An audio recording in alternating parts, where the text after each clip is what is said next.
तृणादपि सूनीचेन तरोदीव सहिष्णुना अमानिना मानदेन कीर्तनीय सदा हरि कीर्तनीय सदा हरि।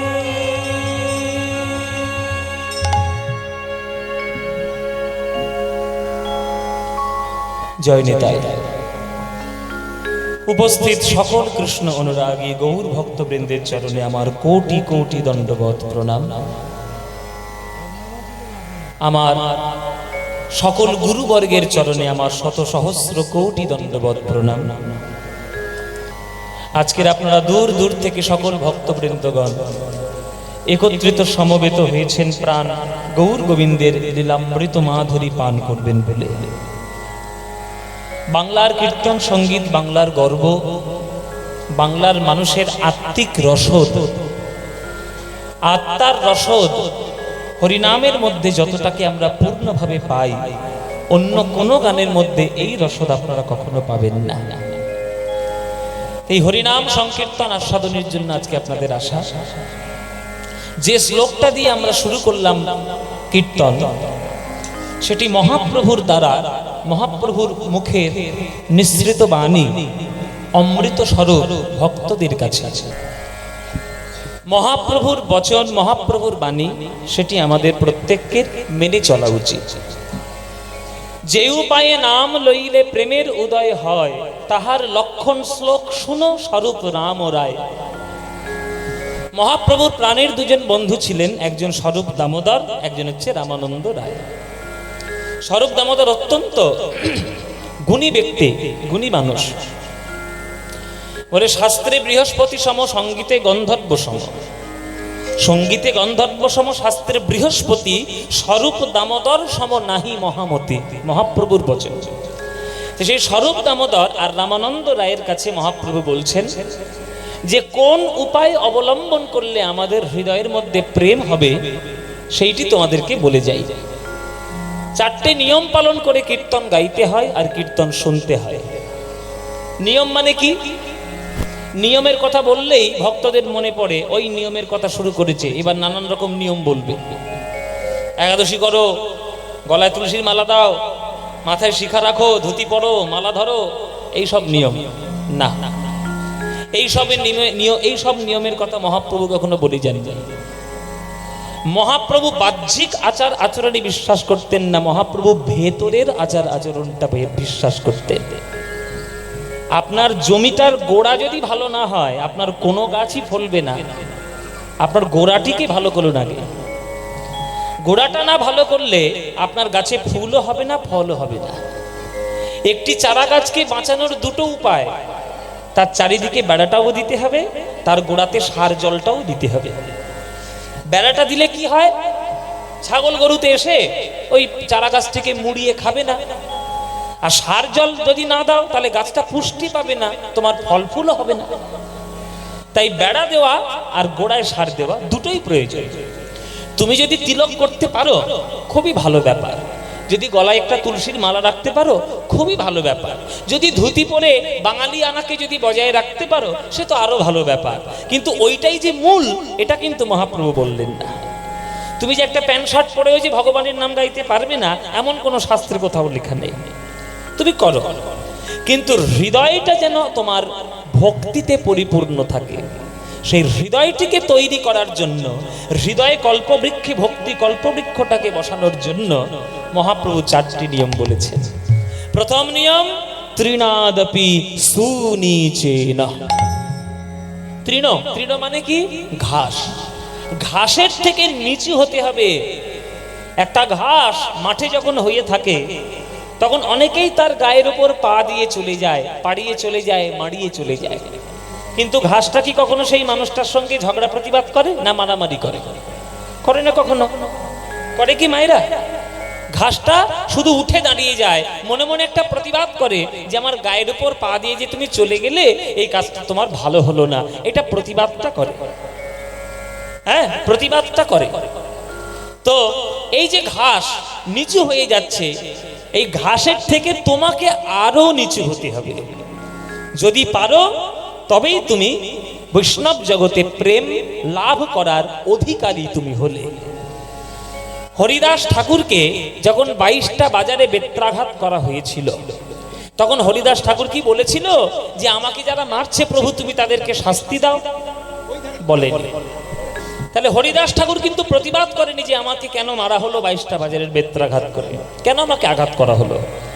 বরং হরিদাস ঠাকুর বলেছেন যে আমাকে যারা মারছে তুমি তাদেরকে পুণ্য দাও ঠাকুর, তুমি তাদের কল্যাণ করো, তাদের তুমি মঙ্গল করো, কেননা ওরা জানে না ওরা কি করছে। এই যে অত্যাচারিত হওয়ার পরেও অন্যের মঙ্গল কামনা, এটা কি সাধারণ মানুষের কর্তব্য, সাধারণ মানুষের ব্যাপার? এটা কি একটা সাধারণ মানুষ পারবে? কই আপনি চলতে চলতে রাস্তার মধ্যে দিয়ে যাচ্ছেন, একটা অপরিচিত লোক এসে আপনাকে একটা থাপ্পড় কষিয়ে চলে গেল, আপনি পারবেন প্রতিবাদ না করে?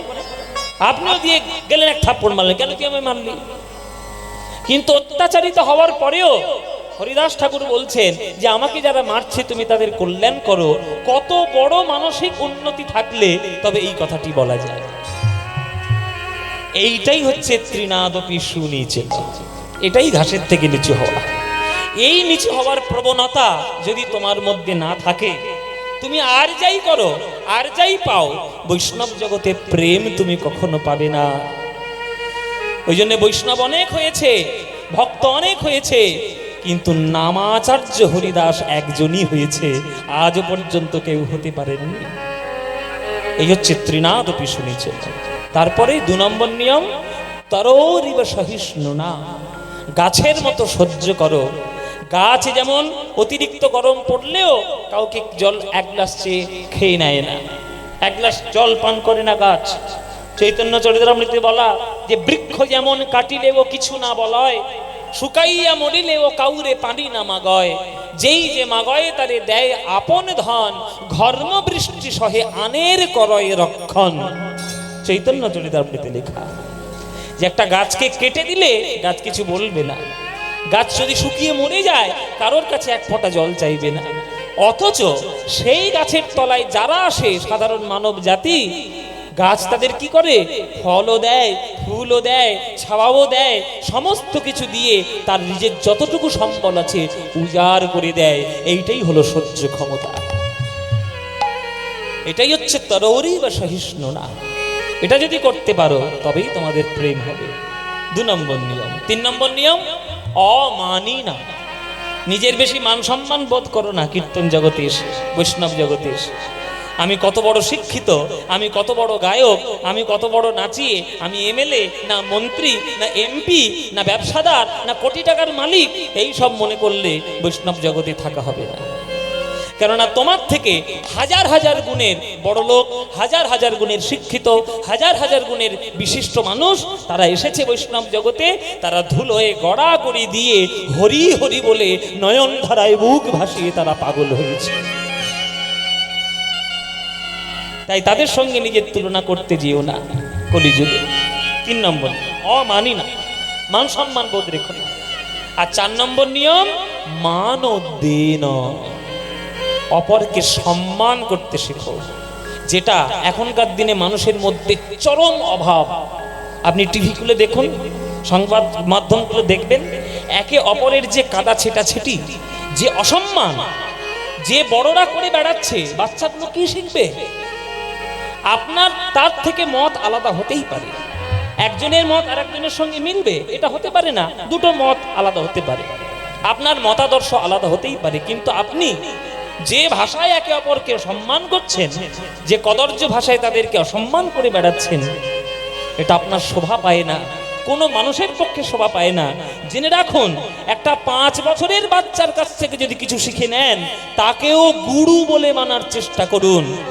মহাপ্রভু যেটা দেখিয়ে গেছে, 7 বছরের ছেলে, তার নাম গোপাল গুরু, তিনি এমন একটা জিনিস মহাপ্রভুকে শিখিয়ে দিয়েছিলেন, মহাপ্রভু তার চরণে প্রণাম করে তাকে গোপাল গুরু নামে আখ্যা দিয়েছিলেন। আপনি পাচ্ছেন? আপনি যে নিজের প্রতিষ্ঠা দেখানোর জন্য শুধু তর্ক করে যাচ্ছেন, অন্যকে সম্মান তো করতে শিখলেন না। এইটা করলে কি হবে? আপনার আত্মার অবনতি হবে, আত্মার বিকাশের ঘাটতি হবে, আপনার পারমার্থিক জগতের অবনতি ঘটবে। এই চারটে নিয়ম।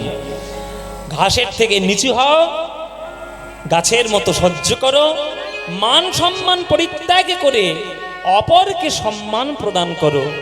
এই চারটে নিয়ম যদি বৈষ্ণব জগতে কেউ পালন করে চলে, প্রেম হবেই হবে।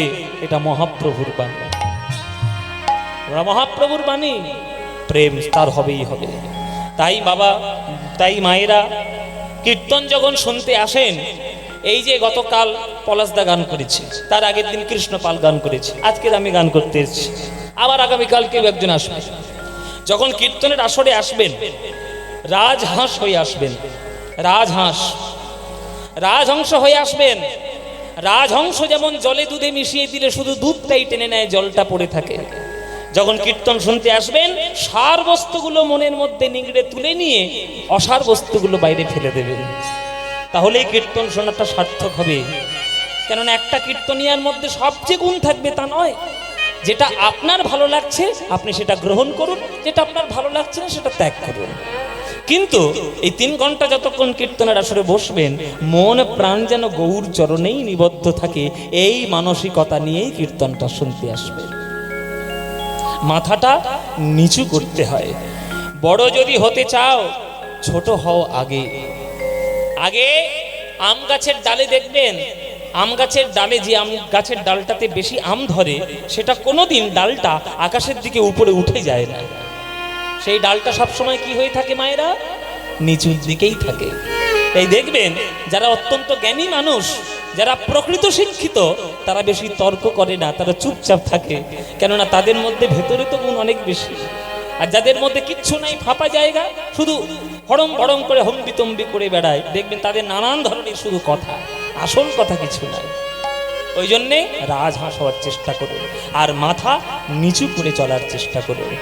মাথা যত নিচু করে থাকবেন, তত দেখবেন মাথা আপনার উন্নত হয়েছে। 10 তলা বিল্ডিং এর মাথাটা তুলতে গেলে 10 তলা বিল্ডিং এর ভিত আগে শক্ত করতে হয়। শক্ত ভিত না হলে বিল্ডিং উপরে উঠবে না, ধসে পড়ে যাবে। তাই মাথা নিচু।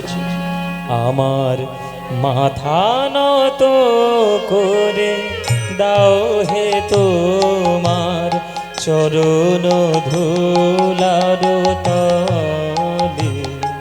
আমার মাথা নত করে দাও হে তোমার চরণ ধুলার তলে। সকল অহংকার হে আমার ডুবাও চোখের জলে। আমার মাথা নত করে দাও হে তোমার চরণ ধুলার তলে। বিশ্বকবি রবীন্দ্রনাথের শ্রেষ্ঠ গান, গীতাঞ্জলির প্রথম গান, আমার মাথা নত করে দাও হে তোমার চরণ ধুলার তলে। আমরা বাঙালিরা কেন জানি না আমাদের কি রোগ হয়েছে, আমাদের নিজেদের সংস্কৃতিগুলোকে আমরা নিজেরাই ভুলে যাচ্ছি। বাঙালি হয়ে নিজের সংস্কৃতি যদি মনে রাখতে না পারেন, তাহলে বাঙালি জাতিতে জন্ম হয়ে আপনার লজ্জা। রবীন্দ্রনাথ ঠাকুর বাংলাকে ভেঙে দিয়েছিল বলে 1905 সালে ইংরেজদের দেওয়া নাইট উপাধি ত্যাগ করেছিলেন। আপনার ইতিহাস পড়েছিলেন। 1905 সালে যখন বঙ্গভঙ্গ হয়, তুমি আমাকে যতই সম্মান দাও, আমার বাংলাকে তুমি নষ্ট করার চেষ্টা করছো, আমার বাংলার মধ্যে তুমি বিভেদ তৈরি করার চেষ্টা করছো, তোমাদেরই সম্মান দেওয়ার আমার দরকার নেই, তোমাদের সম্মান আমি নেব না। আর আমরা এখনকার দিনে কি করছি? আরে বাবা, দেশ উচ্ছন্নে যায় যাক, সব উচ্ছন্নে যায় যাক, আমি তো কিছু পেলে হলো, হ্যাঁ আমার স্বার্থটা বজায় থাকলে হলো, দেশ উচ্ছন্নে যায় যাক। এই যদি আপনার মানসিকতা হয়, তাহলে আপনি দেশের নাগরিকই নন, কোনো মানুষই নন। আগে সংস্কৃতি সভ্যতা, নিজের দেশের কথা চিন্তা করুন। বেশি বড় বড় কথা তো টিভির মধ্যে বলছেন, রবীন্দ্রনাথ ঠাকুরের গানগুলো তো শুনছেন না। রবীন্দ্রনাথ ঠাকুরের গান যদি কেউ মন দিয়ে শোনে, সে ভক্ত হবে, এ হতে বাধ্য। যদি সে শুনতে পারে মন দিয়ে। কেননা রবীন্দ্রনাথ ঠাকুর সারা জীবন আমি জীবনে করেননি, শুধু বলে গেছে তুমি তুমি তুমি। আপনি রবি ঠাকুরের সব গানগুলোর গান শুনুন, বিচার করুন, দেখবেন সব তুমি, সব তুমি, আমি কিচ্ছু নেই। তুমি রবে নীরবে হৃদয়ে মম, হ্যাঁ তুমি আসিবে, হ্যাঁ তারপরে এই যে মাথা নত করে দাও তোমার চরণ ধুলার তলে, হ্যাঁ সব তুমি। আর আমরা শুধু কি করছি? আমি আমি আমি। এই আমিত্ব করেছি বলে আমাদের এই দশা। যদি আমিত্ব না করতাম তাহলে প্রভুকে পেতাম। নিজের করিতে গৌরব দান, নিজের কেবলি করি অপমান, নিজের করিতে গৌরব দান, নিজের কেবলি করি অপমান, নিজের করিতে গৌরব দান, নিজের কেবলি করি অপমান, নিজের করিতে গৌরব দান, নিজের কেবলি করি অপমান। আমরা এমন কিছু কিছু কাজ জীবনে করে ফেলি যে মনে মনে ভাবলাম খুব সম্মান পেয়েছি, ছাই সম্মান পেয়েছি, কিচ্ছু পাওনি। তাতে তোমার যে কত বড় অসম্মান হয়েছে তুমি নিজেই জানো না। একটা ছেলে এমএ পাস করার পর 50,000 টাকার মাইনের চাকরি পেয়েছে, আর তার বাবা ইংরেজ আমলে চাকরি করতো, 5 টাকা মাইনে পেত, আর ক্লাস 2 পর্যন্ত পড়াশোনা করতে পেরেছে। ছেলে যদি মনে করে আমি 50,000 টাকার মাইনের চাকরি পাই, আমি এত বড় শিক্ষিত, তাহলে বাবার থেকে শিক্ষাগত যোগ্যতা আমার বেশি, বাবার থেকে টাকাও আমার বেশি, বাবার চরণে প্রণাম করব কোন দুঃখে? এখনকার দিনে তো তাই হচ্ছে, বাবার চরণে প্রণাম করব কোন দুঃখে? এই ছেলে এই কথাটা যদি গ্রামে কোনো ছেলে একবার বলে ফেলে, গ্রামের লোকেরা বুঝে যায় যে যাক বাবা, ছেলেটা এমএ পাস করার পর আর কিছু হতে পারুক বা না পারুক, ভালো ধরনের এমএ পাস করা একটা গাধা তৈরি হয়েছে। এমএ পাস করা গাধা। ওরে গাধা, যে বাবার চরণে প্রণাম করতে গেলে তোর লজ্জা হচ্ছে, তুই আজকের এমএ পাস করেছিস কার জন্যে? ওই বাবাটার জন্যে। 5 টাকা মাইনে পেয়েছে, 2 টাকায় সংসার চালিয়েছে, 3 টাকায় তোর জন্য পিছনে খরচা করেছে পড়াশোনা করার জন্য, আর সেই বাবার চরণে প্রণাম করতে গেলে তোর লজ্জা? আমাদের তাই দশা। কৃপা পেলাম ঈশ্বরের, এসেছি ঈশ্বরের আশীর্বাদে, বেঁচে আছি ঈশ্বরের আশীর্বাদে, মানব দেহ পেয়েছি ঈশ্বরের আশীর্বাদে, আর সেই ঈশ্বরে নেই এই কথাটা প্রতিপন্ন করার জন্য হাজার যুক্তি খাড়া করে আমি আমার আমিত্বকে তুলে ধরার চেষ্টা করছি। এটাই হচ্ছে সব থেকে বড় নিকৃষ্ট কাজ, অকৃতজ্ঞের কাজ। আমরা তার চরণে মাথা নত করছি না। বাবার চরণে প্রণাম করতে গেলে কোনো ছেলের লজ্জা যদি হয়, সেই ছেলে মাস্টার হবে, ডাক্তার হবে, প্রফেসর হবে, ইঞ্জিনিয়ার হবে, ব্যবসাদার হবে, মানুষ কোনোদিন হবে না। তাই বাবার চরণে প্রণামটা আগে করো, মন্দিরে গিয়ে মাথাটা নিচু আগে করো। নিজের করিতে গৌরব দান, নিজের কেবলি করি অপমান, নিজের করিতে গৌরব দান, নিজের কেবলি করি অপমান, আপনারে শুধু ঘেরিয়া ঘেরিয়া ঘুরে মরি পলে পলে। ও মায়েরা, যা বলছি মন দিয়ে শুনছো নাকি এইখান দিয়ে ঢোকাচ্ছ আর এইখান থেকে বার করছো? কানের মধ্যে দিয়ে কথাগুলো যেন হৃদয়ে যায়, তবেই কাজের কাজ হবে। শুনুন, আপনারা হরিণ দেখেছেন? হরিণ হরিণ দেখেছো মায়েরা নাকি দেখোনি? দেখেছো? হরিণের সব থেকে কোনটা ভালো জিনিস, কোনটা দেখতে সুন্দর? হ্যাঁ, এরা বলছে সিং আর এ বলছে চোখ। তুই জঙ্গলের চোখ, তো চোখ তুলে ছেড়ে দেবো।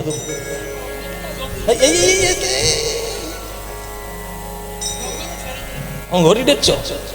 ও মায়েরা কোনটা গো? হরিণের সিং। আবার এরাও বলতে চোখ।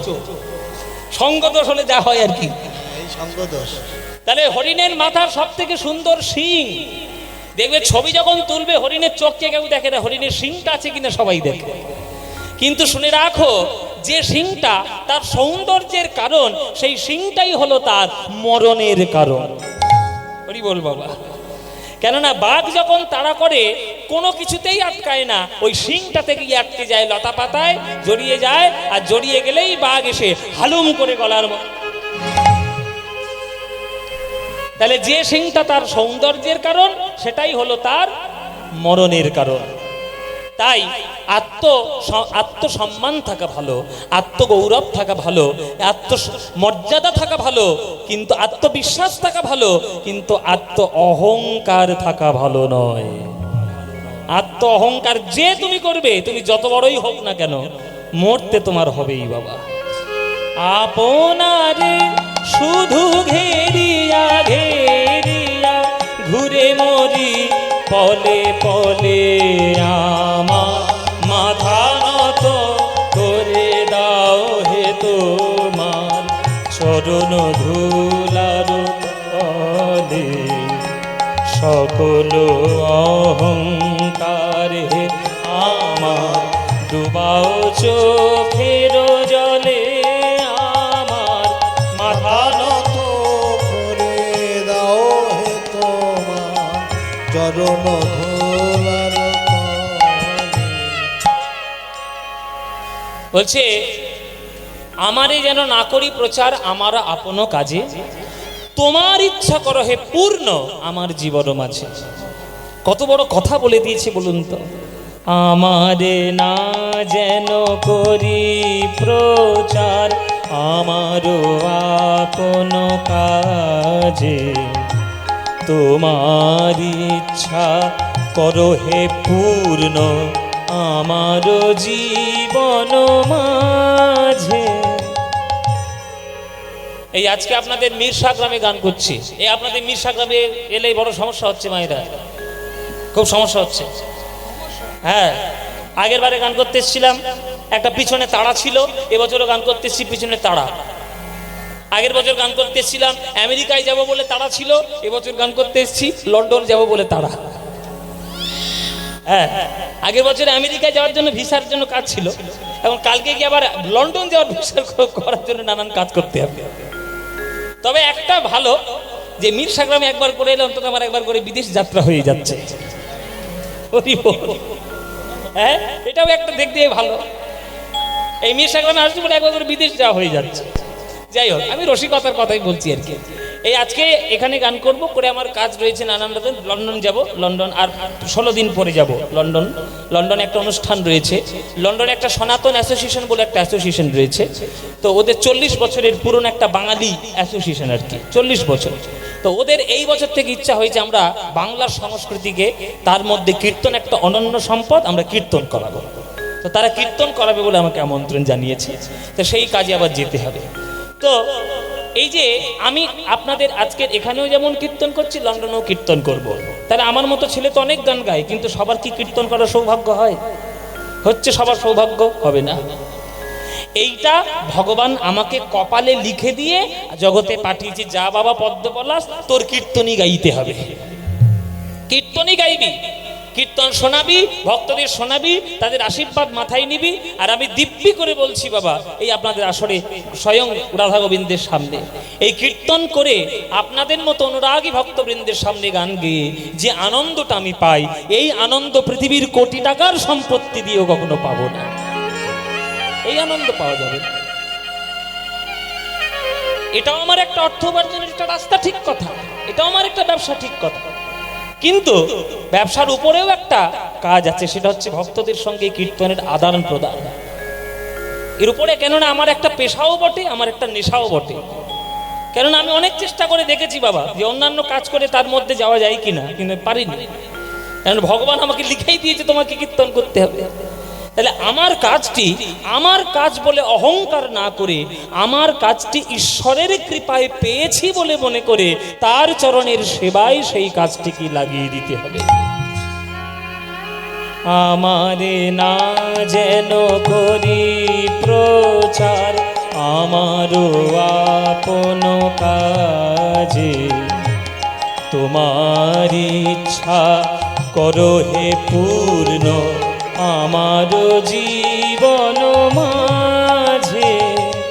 যাচি হে তোমার চরম শান্তি, পরাণে তোমার পরম কান্তি। যাচি হে তোমার চরম শান্তি, পরাণে তোমার পরম কান্তি। শুধু সাহিত্যটা দেখো, কি অপূর্ব সাহিত্য। ও মায়েরা, একটা গাধা সারা জীবন চিনির বস্তা বয়, কিন্তু গাধার তাতে কোনো আপত্তি নাই। কেন কি? গাধাটা জানে যে বস্তা ছিঁড়ে যখন চিনি মাটিতে পড়বে, আমিও একটু চেটে চেটে চিনি খেতে পারবো, এটা আমার একটা লাভ বটে। কিন্তু সেই গাধাটিকে দিয়ে যদি আপনি তুলোর বস্তা বওয়ান, সে গাধা বইতে চাইবে? কেননা তুলো মাটিতে পড়লে সে তো চেটে খেতে পারবে না, আবার বালিশ করে ঘুমোতেও পারবে না। তাহলে তুলো বইয়ে গাধার কোনো উপকার নেই, কিন্তু চিনি বইয়ে গাধার উপকার আছে। আমাদের কাছে গাধা, আমরা যদি গাধাই হই, সংসার মাঝে যদি আমরা গাধাই হই, আমরাও চিনির বস্তা বয়ে বেড়াচ্ছি বাবা। আমরা কি কোন চিনির বস্তা বয়ে বেড়াচ্ছি? আমরা হরিনাম রূপী চিনির বস্তা বয়ে বেড়াচ্ছি। মাঝে মাঝে যখন কৃপা একটু হয়ে যায়, তখন একটু হরিনামের কৃপা নিয়ে ওই হরিনামামৃত মাধুরী পান করে নেওয়া হয়। আর কিচ্ছু দরকার নেই জগতে, কিচ্ছু দরকার নেই জীবনে। যাচি হে তোমার চরম শান্তি, পরাণে তোমার পরম কান্তি। দেখবেন মঙ্গলময় কাজ করতে করতে জীবনে একদিন মঙ্গল হবেই, আর মঙ্গলময়ের কাজ করতে করতে হৃদয় দর্পণে মঙ্গলময়ের রূপ একদিন না একদিন দর্শন হবেই। যাচি হে তোমার চরম শান্তি, পরাণে তোমার পরম কান্তি। যাচি হে তোমার চরম শান্তি, পরাণে তোমার পরম কান্তি।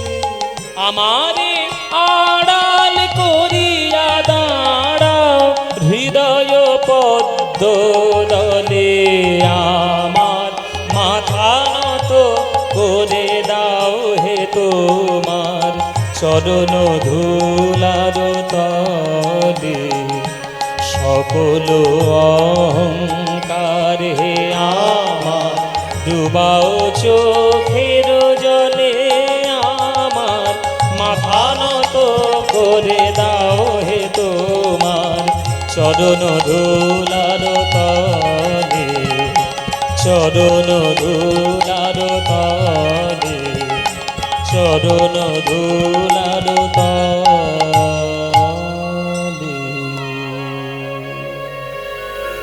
এই হচ্ছে আমাদের আসল গান। মাথাটা নত করে দাও ঠাকুর, মাথা উঁচু করার চেষ্টা করো না।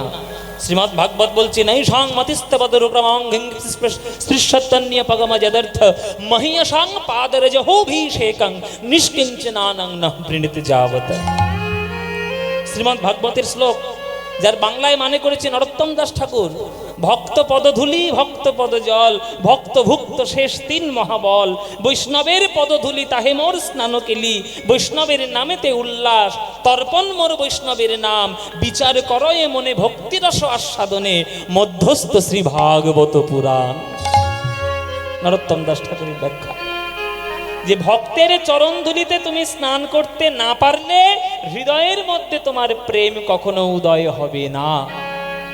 তাই ভক্তের চরণ ধুলিতে স্নান করো, তাই মাথাটা নত করো। মহাপ্রভু সেই নত করানোর জন্যই এসেছিলেন, যাতে আমরা মাথা নত করে প্রেম আস্বাদন করতে পারি। তাই অখিল ভুবন ভরি হরি রসবাদর, বরিক্ষত চৈতন্য মেঘে ভকত চাতক যত পিবি পিবি অবিরত, অনুক্ষণ প্রেম ধন মাগেরে। ও মাইরা, তোমাদের মিরসা গ্রামে চাতক পাখি আছে নাকি? চাতক পাখি, চাতক পাখি আছে? বলো কোন পাখির নাম চাতক পাখি, বলো দেখি। হ্যাঁ হ্যাঁ, যাক, এই এতক্ষণ একটা ঠিক উত্তর দিয়েছে। পাখার হাওয়া খেতে খেতে বেশ ভালোই মাথা ঠান্ডা হয়েছে। হ্যাঁ, বলে যে পাখিটা বৃষ্টির জল পান করে সেইটাই হচ্ছে চাতক পাখি। ও মায়েরা, তোমাদের দেশে এই একটা পাখি, চোখ গেল জল ঢালো বলে না? চোখ গেল, চোখ গেল বলে না? ওই পাখিটা হচ্ছে চাতক পাখি। চাতক পাখি বৃষ্টির জল ছাড়া অন্য কোনো জল পান করবে না। যতই আপনি তাকে ফ্রিজের ঠান্ডা থামস আপ নিয়ে মুখের মধ্যে ঢুকিয়ে দিন, সে খাবে না, সে পান করবে না। কেননা চাতক পাখির পিপাসা মিটবে কেবলমাত্র বৃষ্টির জলে। তেমনি পদকর্তা বলছে বাংলায় হাজার হাজার লক্ষ লক্ষ চাতক পাখি আছে, যে চাতক পাখিরা গৌর প্রেম আর কৃষ্ণ প্রেম ছাড়া অন্য কোনো প্রেম তারা গ্রহণ করবে না, তারা হলো চাতক পাখি। সেই চাতক পাখি কারা? ভকত চাতক যত পিবি পিবি অবিরত অনুক্ষণ প্রেমধন মাগে। সেই বৃষ্টির ধারা কোথা থেকে হয়েছে? মহাপ্রভু হলো মেঘ, আর মহাপ্রভু থেকে সেই হরিনামের বৃষ্টির ধারা হয়েছে। সেই বৃষ্টির ধারা আমরা পেয়েছি। সেই মেঘের জন্ম কোথায়, কবে, কোন তিথিতে? আহা ফাল্গুনী পূর্ণিমা তিথি, আমার মেঘ জন মিলাত থি। ফাল্গুন পূর্ণিমা মেঘ জন মিলাত থি। সেই মেঘে করল বাদর রে, সেই মেঘে করল বাদর রে, সেই মেঘে করল বাদল রে, সেই মেঘে করল বাদল। আর উঁচা নিচা যত ছিল গৌর প্রেম জলে ভাসাইল। উঁচা নিচা যত ছিল প্রেম জলে ভাসাইল। উঁচা নিচা যত ছিল। ও মাইরা, আকাশ থেকে যখন বৃষ্টি পড়ে তখন কি ভেবে চিনতে পড়ে যে আমি উঁচু জায়গাটায় পড়বো, নিচু জায়গায় পড়বো না? বলে বৃষ্টি সব জায়গায় পড়ে, যেগুলো উঁচু জায়গা বাবা জল পড়ে কিন্তু জলটা থাকে না, গড়াতে গড়াতে কোথায় যায়? নিচের দিকেই যায়। তাই যারা অভিমানের উঁচু জায়গায় বসে রইল, হৃদয়ে প্রেম জল পড়লো কিন্তু থাকলো না, ওই গড়াতে গড়াতে কোথায় গেল? নিচের দিকেই গেল। মানে কাদের দিকে? যারা অভিমানের সকল কিছু ত্যাগ করে, যারা হরি হরি বলে নয়ন ধারায় বুক ভাসিয়ে নদিয়ায় গড়াগড়ি দিয়েছে, তাদের হৃদয়ে প্রেম জল গেল। হ্যাঁ, গৌরা আমার দয়ার সাগর হে, প্রাণ গৌর আমার দয়ার সাগর হে। গৌর আমার দয়াল সাগর হে, গৌর আমার দয়াল সাগর। গৌর আমার দয়ার সাগর। ও মায়েরা, উঁচা নিচা, আপনি উঁচুর দিকে যাবেন না নিচের দিকে যাবেন? এই যে উঁচু যাবেন, ওই দেখো আবার কেমন ঝগড়া করছে, দেখো জায়গা নিয়ে জায়গা। এই মেয়েগুলো যেখানে যাবে সেইখানে কুরুক্ষেত্র হবে। মহাভারত এদের জন্যই হয়েছে। মহাভারতের যুদ্ধ তিনটে কারণে হয়েছে মায়েরা। ভূমি, রাজ্য, নারী। ভূমি মানে জায়গা নিয়ে, রাজ্য মানে দেশে দেশে, আর এই নারী সংগঠিত ব্যাপার, দ্রৌপদীকে নিয়ে কাণ্ড কারখানা। একটু কীর্তন শুনতে যখন এসে ঝগড়াঝাটি কম করো না।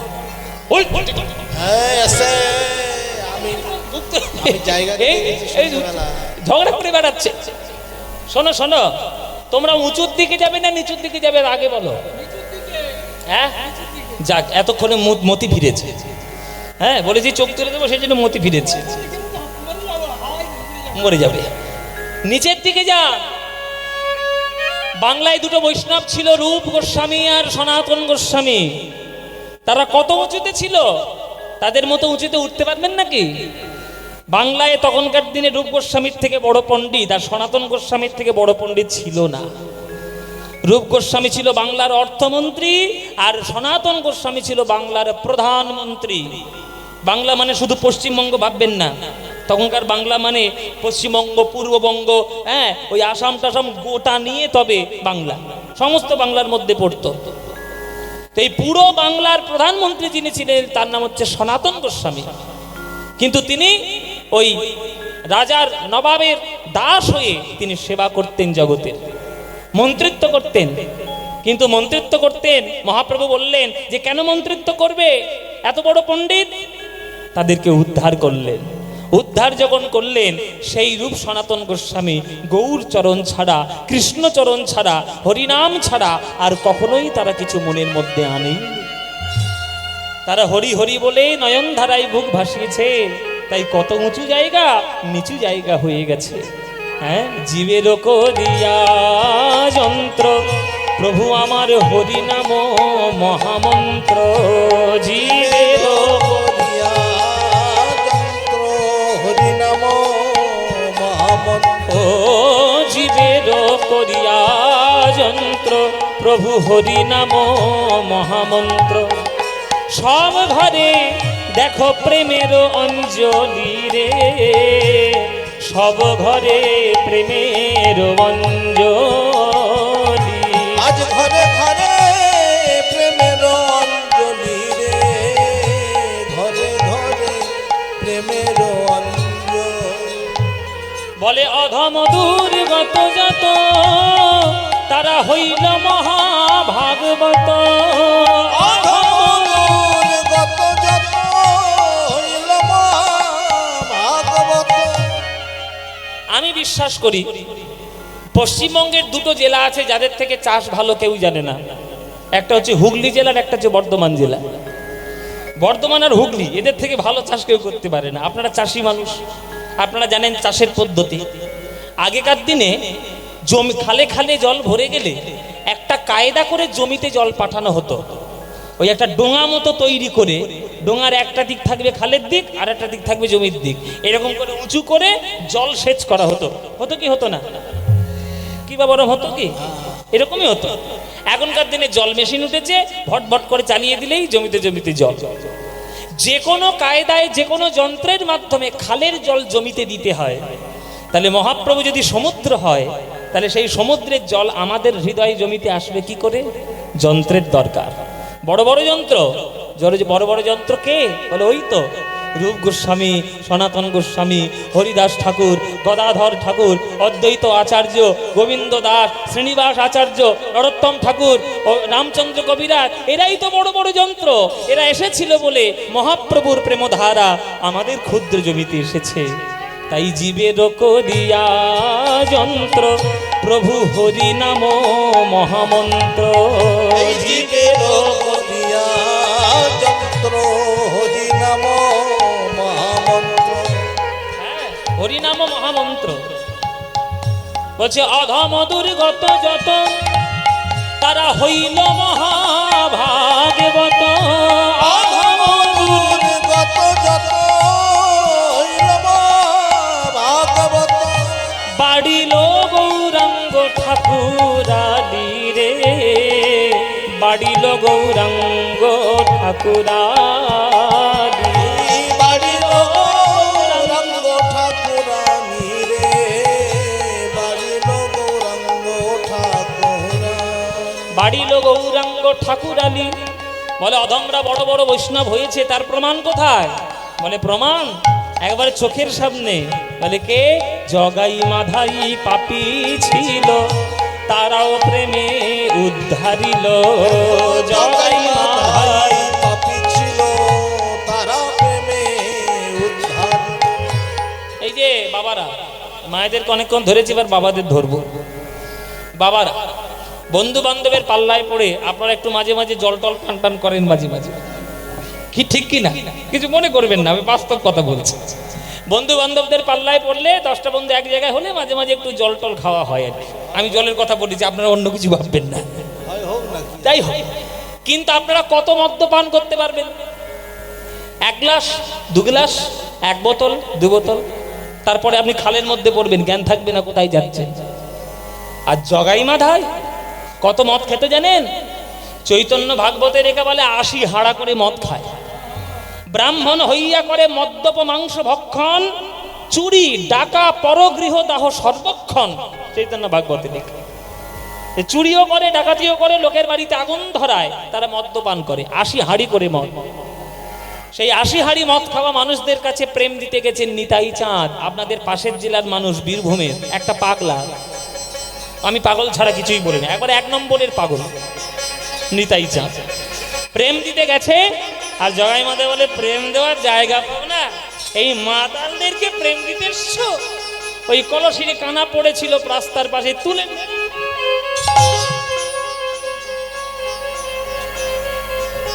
মেরেছিনি তার কপালে।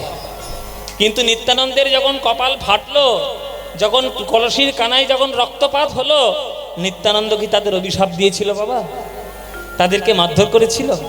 কি বলেছিল আমার নিতাই চাঁদ? মেরেছিস কলসির কানা, তাই বলে কি প্রেম দেব না? নিতাই চাঁদের করুণায় ওই জগাই মাধাই মাতাল তারা প্রেম যখন পেল, খেত 80 হাঁড়ি মদ, 80 হাঁড়ির মদের হাঁড়ি ছুটে গেল হাত থেকে, হাতে চলে এলো জপের মালা। এইবার তারা শুরু করেছে 2 লক্ষ করে প্রত্যেক দিন হরিনাম জপ।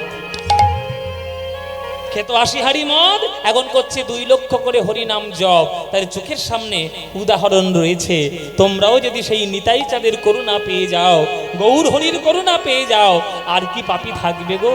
থাকবে না। ভক্ততে হবে রূপান্তরিত। জগাই মাধাই পাপী ছিল, তারাও প্রেমে উদ্ধারিল। জগাই মাধাই পাপী ছিল, তারা প্রেমে উদ্ধারিল। হেন জীবে পিলা বলো দয়া গো, দাস সদানন্দে বলে মিছে রইল মায়ার জালে। দাস আনন্দে বলে মিছে রইল মায়ার জালে। দাস সদানন্দে বলে, সদানন্দ দাসের পদ, আমি মিছে রইল মায়ার জালে। প্রভু মোরে দেহ পদ ছায়া গো, প্রভু মোরে দেহ পদ ছায়া। আর প্রভু মনে দেহ পদ ছায়া গো, প্রভু মনে দেহ পদ ছায়া। আমায় চরণ ছাড়া করো না, ছাড়া করো না, চরণ ছাড়া করো না, ছাড়া করো না। তোমার চরণে শরণ নিলাম, চরণ ছাড়া করো না। চরণে শরণ নিলাম, চরণ ছাড়া করো না। চরণে শরণ নিলাম, চরণ ছাড়া করো না। চরণে শরণ নিলাম, চরণ ছাড়া করো না। ওগো চরণে শরণ নিলাম, জনম জনমের মতো চরণ ছাড়া নিলাম, জনম জনমের মতো। চরণে শরণ নিলাম, জনম জনমের মতো। চরণে শরণ নিলাম, জনম জনমের মতো। চরণে শরণ নিলাম, জনম জনমের মতো। চরণে শরণ, আহা, চরণ ছাড়া করো না। প্রভু মোরে দেহ পদ ছায়া। প্রভু মোরে দেহ পদ ছায়া গো, প্রভু মোরে। প্রভু মোরে দেহ পদ ছায়া গো, ও প্রভু মোরে দেহ পদ ছায়া গো, ও প্রভু মোরে দেহ পদ ছায়া গো, ও প্রভু মোরে দেহ পদ ছায়া গো, ও প্রভু মোরে দেহ পদ ছায়া গো, ও প্রভু মোরে দেহ পদ ছায়া গো, ও প্রভু মোরে দেহ পদ ছায়া গো, ও দেহ পদ ছায়া। এই গৌরাঙ্গের জন্য প্রেম পেলে, গৌরাঙ্গের জন্য কীর্তন পেলে, গৌরাঙ্গের জন্য সমাজ পেলে, গৌরাঙ্গের জন্য বাংলায় শান্তি পেলে, 24 ঘন্টার মধ্যে 23 ঘন্টা সংসার করো, অন্তত 1 ঘন্টা আমার গৌরাঙ্গের জন্য প্রদান করো। আমি এখানে সব জায়গায় বলি বাবা, এখন যে 24 ঘন্টা সংসার করছো, সেই 24 ঘন্টা সংসার তোমার সঙ্গে যাবে না। তাই 24 ঘন্টার মধ্যে 23 ঘন্টা সংসার করো, অন্তত 1 ঘন্টার জন্য আমার গৌরহরির সঙ্গে সম্পর্ক করো। 1 ঘন্টা যদি গৌরহরির জন্য দিতে পারো, তাহলে বাঙালি জাতিতে জন্ম নিয়ে তুমি একটু কৃতজ্ঞ মানুষ বলে বিবেচিত হবে। তাই বাবারা, মায়েরা, বাচ্চারা, বুড়োরা, ইয়াং ছেলে বলো আর বুড়ো বলো, যাই বলো, সবাইকে বলছি, সারাদিন যাই করো না কেন, অন্তত সময় বের করে 1 ঘন্টা অন্তত আমার গৌরহরির জন্য দাও। রাস্তাঘাটে, অফিসে, কাচারিতে, কাজে ক্ষেত্রে, মাঠে ঘাটে, যেখানেই থাকবে, অন্তত 1 ঘন্টা আমার গৌরহরির সঙ্গে একটু সময় কাটাবে। মন প্রাণ দিয়ে বলবে, হৃদয় দিয়ে বলবে, ভজ গৌরাঙ্গ, কহ গৌরাঙ্গ, লহ গৌরাঙ্গের নাম রে।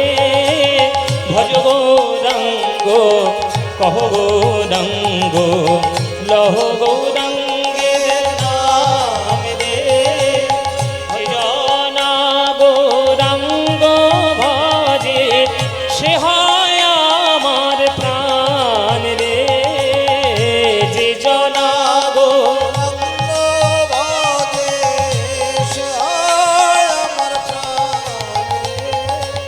এই যে ভজ গৌরাঙ্গ গানটি, এই গানটা তোমাদের ভাল লাগে মায়েরা? হ্যাঁ লাগে কি লাগে না? হ্যাঁ কি না? সত্যি ভাল লাগে? সত্যি? সিরিয়ালের দিব্যি, সিরিয়ালের দিব্যি না দিলে কথা শুনবে না তো কি করব? বলো ভালো লাগে কি না? ভালো লাগে।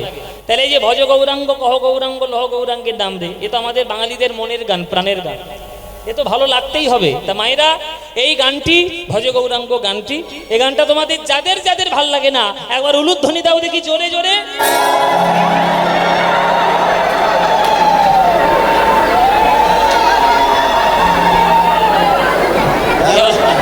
এবার আমি অজ্ঞান হয়ে যাবো গো।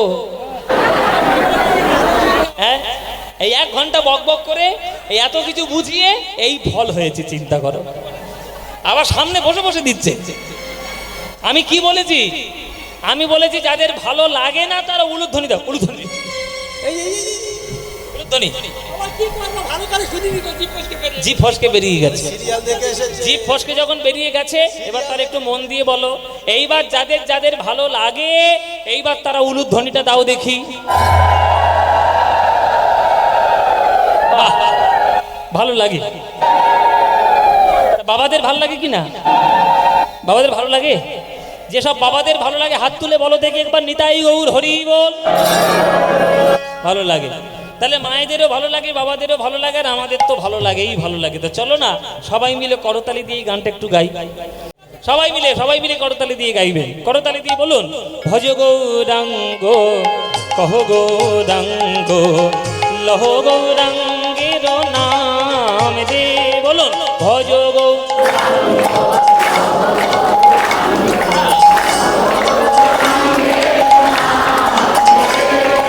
যে জনা গৌরাঙ্গ ভজে সে হয় আমার প্রাণ রে। বলো, যে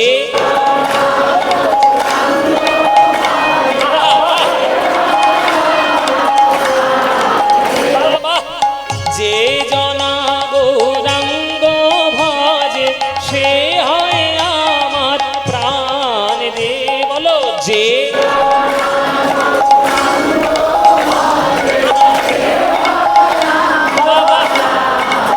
খুব সুন্দর।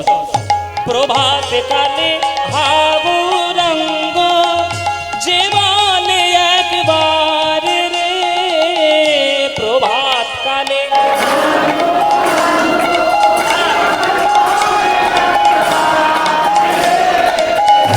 প্রভাত কালে হাবুরঙ্গ যে বলে একবার রে। প্রভাত কালে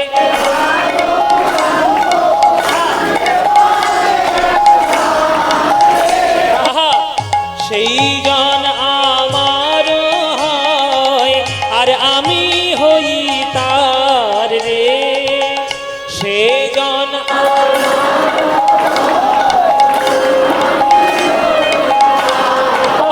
এবার হাত তুলে ভজ গৌরাঙ্গ কহ গৌরাঙ্গ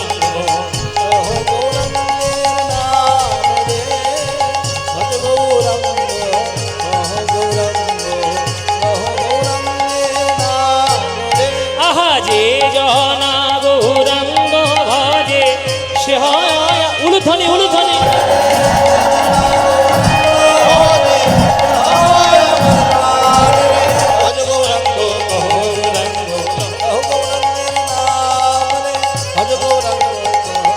নিতাই গৌর হরি।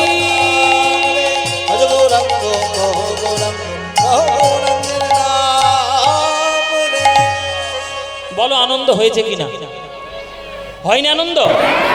এই আনন্দর কোথাও পাবে?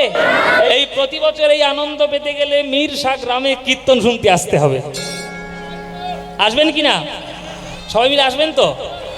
এই যে মিরসা গ্রামের ভক্তরা, আমাদের বাপি বাবুর থেকে শুরু করে সমস্ত যারা আছে ভক্তরা, এদের উৎসাহ আর এদের উদ্দীপনা আমি এদের বলিহারি যাই। এরা যে কত কষ্ট করে এত বড় অনুষ্ঠানটিকে করে, আমার তো মনে হয় বাংলার সরকারের পর্যন্ত এখানে নজর দেওয়া উচিত। কেননা এই গ্রামের ভক্তরা গাড়ি করে ভাড়া করে একটা দুটো জেলা নয় 4-5খানা জেলা ভিক্ষা করে। কোথায় বাঁকুড়ায় যাচ্ছে, কোথায় হুগলি যাচ্ছে, কোথায় বর্ধমান, কোথায় বীরভূম, চারিদিকে ভিক্ষা করে নিয়ে এসে মহাপ্রভুর পথের পথিক হয়ে এরা মহাপ্রভুর পথে চলছে। মহাপ্রভু নিজে জীবনে 3 বার ভিক্ষা করেছেন, নিজে 3 বার ভিক্ষা করেছেন মহাপ্রভু নিমাই। একবার নিজের পৈতের সময় ভিক্ষা করেছেন, একবার সন্ন্যাসের সময় ভিক্ষা করেছেন, একবার হরিদাসের নির্জানকালে একবার তিনি ভিক্ষা করেছেন। এই 3 বার এরা মহাপ্রভুর পথের পথিক হয়ে এরা সবার কাছে গিয়ে ভিক্ষা করে কোথা থেকে 2টো চাল পাচ্ছে সেটাও নিয়ে আসছে, কোথা থেকে 2টো টাকা পাচ্ছে সেটাও নিয়ে আসছে। কেউ এদেরকে ভালোবেসে 1000টা টাকাও দিচ্ছে, সেটাও গ্রহণ করছে। কোনো রকম এদের কোনো বাধ্যকতা নেই। এত সুন্দর এদের উদ্দীপনা, এত সুন্দর এদের উদ্যম। সুতরাং এদের আমি আমার রাধা গোবিন্দের কাছে আমি প্রার্থনা করে যাই। এই গ্রামে কত বছর ধরে কীর্তন হচ্ছে মীর সাথে? 50 বছর হয়ে গেছে। 50 বছর কীর্তন। 1952 থেকে শুরু। ওরে বাবা, তাহলে তো 50 অনেক বেশি। হ্যাঁ, মানে প্রায় 72 বছর। 72 বছর হচ্ছে কীর্তন। ওরে বাপরে, আমার বাবারও জন্ম হয়নি তখন থেকে। হ্যাঁ, তা আমার এই 72 বছর কীর্তন হচ্ছে, এত সুন্দর অনুষ্ঠান। আমি সাধারণ ভক্ত হয়ে মহাপ্রভুর কি একটাই প্রার্থনা করতে পারবো রাধা গোবিন্দের চরণে, যে 72 বছর ধরে নয়, এই মিরসা গ্রামে 72,000 বছর ধরে এইভাবে কীর্তন চলতে থাকুক আমার গৌর হরির আশীর্বাদে। এটা আপনারা প্রার্থনা জানিয়ে যাবেন। তাই আমার এই গ্রামের ভক্তবৃন্দগণ, আজকের শেষ রাত্রির কীর্তন গান, আগামীকাল সকালে আবার গান হবে, কিন্তু রাত্রি হিসেবে, প্রহর হিসেবে আজকের শেষ। তো এই শেষ কীর্তনের আসরে আপনারা আজকে হাজার হাজার ভক্তবৃন্দ এখানে আজকে এসেছেন। আপনাদের চরণ প্রান্তে তারা ভিক্ষার আঁচল পেতে যাবে। যার যা ইচ্ছা, আপনাদের যার যতটুকু ইচ্ছা আপনারা প্রাণ ভরে আপনারা তাদেরকে দান করবেন, তাদেরকে উৎসাহ প্রদান করে যাবেন, যারা মহাপ্রভুর কীর্তন গানের এত বড় অনুষ্ঠান যেন তারা করে যেতে পারে প্রভুর কৃপায়।